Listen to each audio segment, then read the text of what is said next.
walked out of the Woody's truck stop in Centerville, Texas, and I asked the guy, what's the deal with all the cameras? He said, self-driving truck. It needs all those cameras to figure out where it is.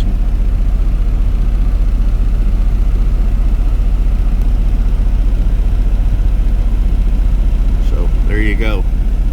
Funny spinning thing on top up there. A whole array of cameras.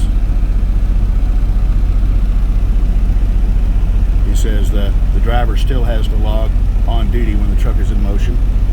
He doesn't have to log because he's the guy that manages all the equipment.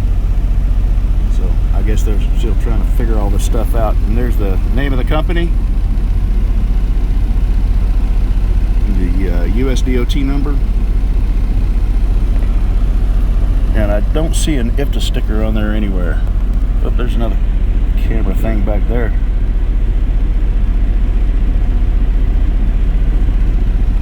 Wonder how it figures out where the trailer is.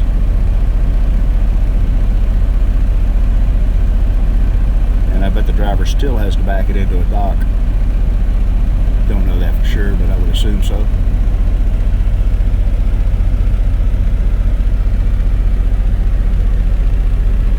So, anyway, there you go. The current state of the self-driving truck technology as of the end of August 2022.